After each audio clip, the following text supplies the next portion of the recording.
Hey guys, what's going on? It's Matt Winning at winningstrength.com. And I've actually, a couple of my followers sent me the Dallas Police Department's physical readiness to get into their police department program. And the minimal fitness requirements are quite frightening.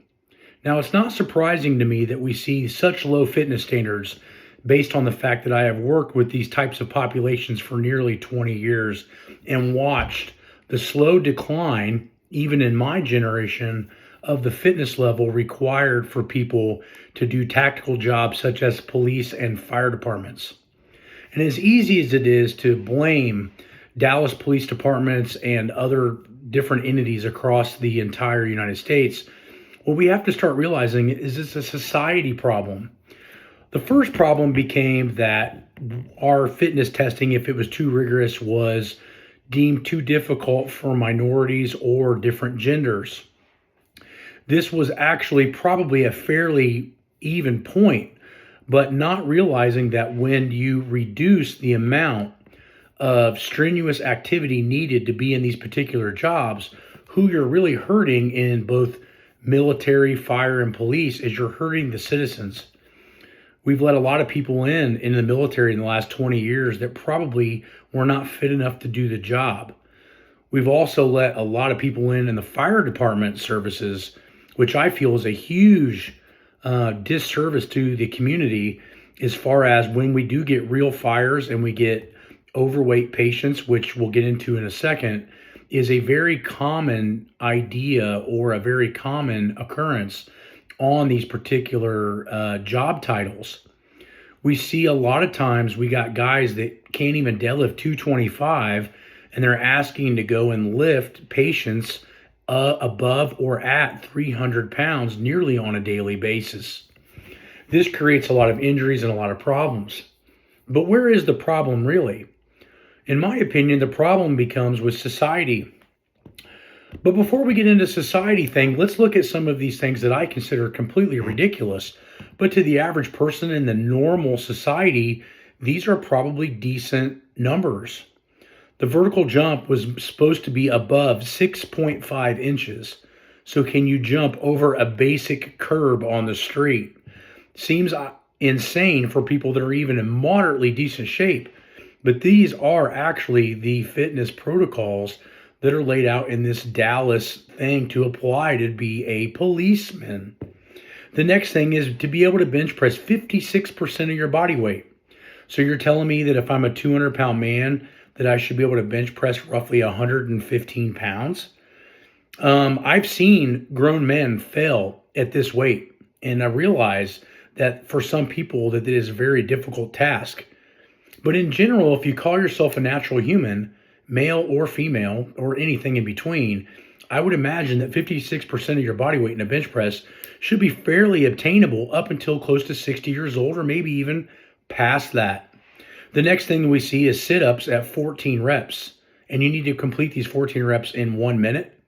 So basically, we need to be able to do a rep about every 5 seconds in order to pass this test, which seems completely insane. But 14 sit-ups, to me, is just being a basic human. The next thing is a goal of having a push-up number at 4 repetitions, which again, to me, is just completely insane. Now, why would the particular Dallas department, since we're picking on them directly today, why would we have these fitness standards so low? And the answer is they're probably having a hard time getting anybody to sign up for the job. If we look at the base salary that the Dallas Police Department is offering, it's $70,000. Now, for some places in the United States, $70,000 I'm sure is not a bad salary. But I don't know if you've went to Texas lately, but if you're going to try to live in Dallas on $70,000 a year, it's probably not going to work out too well for you. So a lot of times, like I always say, is that you're going to get the cream of the crop depending on the salary in which you're willing to give out. Meaning that if you want good help, you're going to have to pay for good help. And at $70,000 a year, which is at this point basically minimum wage, I think that that is a very low blow to people that you would want to select for this particular job, meaning that they're lowering the quality standards of actually who's signing up for it. Another big issue that that police department and many other departments across the country, including fire services, are having trouble with is the fact they can't get anybody to even sign up for the job. So it's not necessarily who's best. It becomes a question of who's next. And I'll tell you this flat out.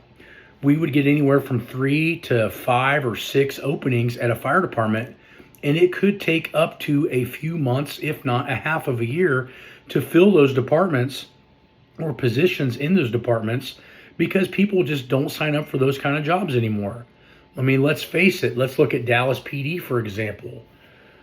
How many people would want to be shot at, spit on, possibly bled on, dealing with people that are in a bad mood on a consistent basis for $70,000 a year? And I'm going to tell you right now, not very many people. So I think that the problem is that, as I've said before, especially in the police divisions, is that they are vastly underpaid for the amount of garbage that they deal with on a daily basis.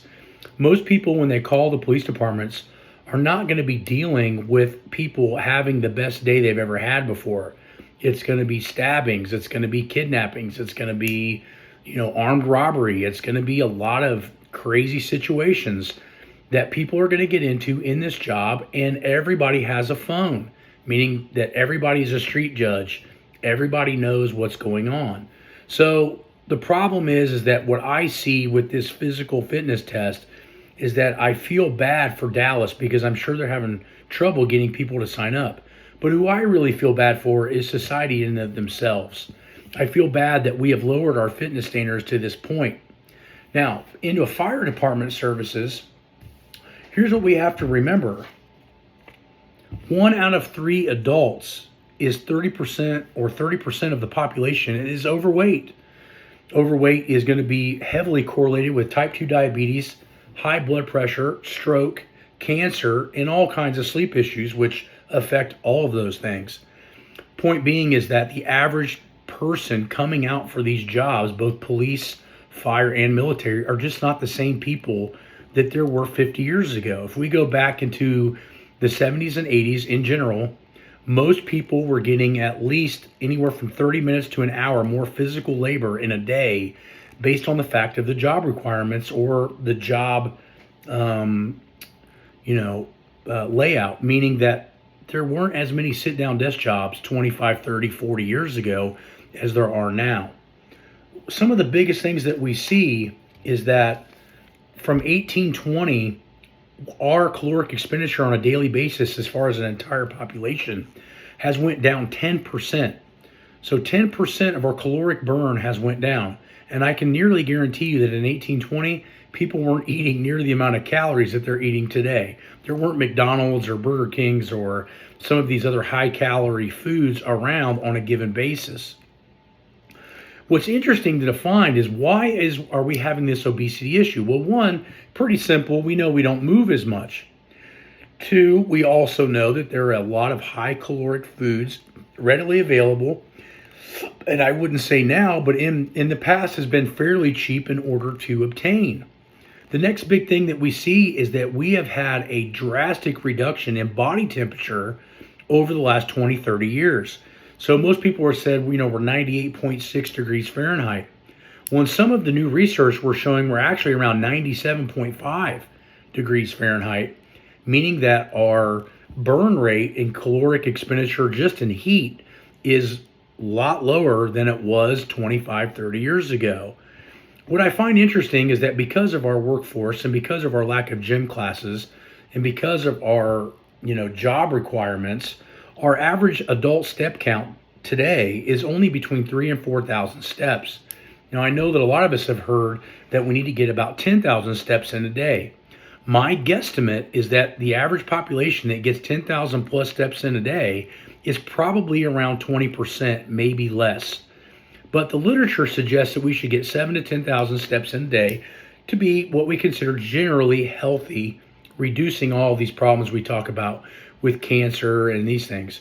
So if we really take out vertical jumping and bench pressing and sit-ups and push-ups and all these other factors, and we just look at step count and our body temperature, we start to realize there's a huge problem. We're not burning as many calories as we're taking in, and we're not getting as much motion as we should be getting in through the day, which is lowering our standards.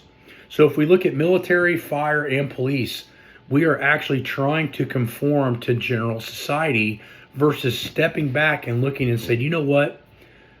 American people as a whole are becoming very sedentary, obese, and a huge issue. And we need to fix our society problems before we start looking at Dallas fire departments and police departments or any other national entity and going, why are they lowering the standards? Don't you feel we should have these standards? My question to you is, what kind of standards do you set for yourself every day? Are those standards I'm going to eat a certain way. I'm going to train 2, 3, and 4 times a week. I'm going to put down the extra junk food and work on my fitness. And the answer is only about 4% of the population really care about fitness enough to actually do something about it on a fairly consistent basis. So as much as I like to harp on people and programs and tell people don't train like this, you're going to get hurt, or don't follow this person or that person because they're not talking with enough intelligence for you to follow. In reality, if you're burning more calories and you're doing more stuff and it's stuff that you like to do, I have no problem with it. Now, once you have a general system of base fitness, then it's time to start looking at doing things a little bit smarter, like the way we do at Winning Strength, to make sure that you can last a lifetime with your knees and your ankles and your joints. But in reality, it's a society problem. Nobody really cares about fitness anymore, and it's starting to trickle down to the point that people can't fill seats in jobs. So what I find for you guys is, let's look at ourselves as a society and try to fix the problems that we have going right now. I'll give you an example, just me personally. A couple of weeks ago, I went to the Deadpool Wolverine opening because I'm pretty heavy Marvel fan. I like those kind of movies. They're pretty cool. And I think they do really well with directing them. I'm 250 pounds, so I'm not a small guy. And I would say that my BMI is much better. My muscle mass is a lot better than most people at that body weight. I was one of the smallest people in the movie theater. So this isn't a police department problem. This isn't a fire department problem.